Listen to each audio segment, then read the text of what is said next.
அந்த dubbing experience பற்றி சொல்ல முடியும். விஜய் சேதுபதி அண்ணன் வாய்ஸ் யாரெல்லாம் பண்ணுவா அப்படின்னும் போது ஒரு 2-3 பேர் மைண்டில் இருக்கும்போது என் கூப்பிட்டாங்க. நான் இமிடியேட் அவைலபிலிட்டியாக இருந்தேன். ஓகே. டக்குன்னு சரி ஓகே ஒருத்தங்க நம்ம கூப்பிட்றாங்கன்னே நான் போய் உடனே பண்ணேன். டப்பிங் எப்படி இருக்கும் அப்படின்னா, லைக் இப்போ நான் தமிழுக்கு ஒரு எபிசோடுக்கு 1 நாள் எடுக்கிறேன்னா தெலுங்குக்கு 2 நாள் ஆகும். So overall 8 episodes. இப்போ பாருங்கள், தமிழ் முடிப்பேன் 1 நாள் ஆகிடும், தெலுங்கு முடிப்பேன் ஒரே எபிசோடு 3 நாள் ஆகும். ஒரு எபிசோடு 3 நாள் கணக்கு. ஓகே. இப்போ 18 to 3 என்னாச்சு 16 24 நாள் 25 நாள் நான் டப் பண்ணேன்.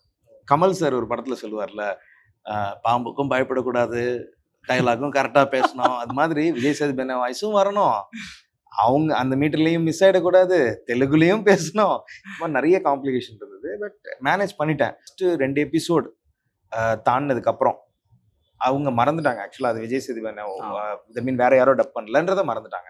ஸோ அது ஒரு பெரிய credit. And more over man himself Vijay Sethupathi என்னன்னே கூப்பிட்டு அது சொன்னதுன்றது எனக்கு இன்னும் எனக்கு திடீர்னு மெசேஜ் பண்ணார்.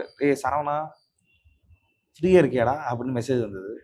உடனே ஆனால் என்னென்ன ஃப்ரீயாக இருக்குங்க, நான் ஷாலை கால்லியோ அப்படின்னு என்னென்ன நான் பண்ணுவேன் கால்லனே பேசினோடனே அண்ணே சொல்லுங்கண்ணே எப்படி இருக்கீங்கண்ணே அப்படின்னா அவர் சொன்னார், சரவணா ரொம்ப நல்லா பண்ணியிருந்தா ஃபர்சியில், ரொம்ப நல்லா இருந்தது, உங்களோட உழைப்பு ரொம்ப நல்லா இருந்தது.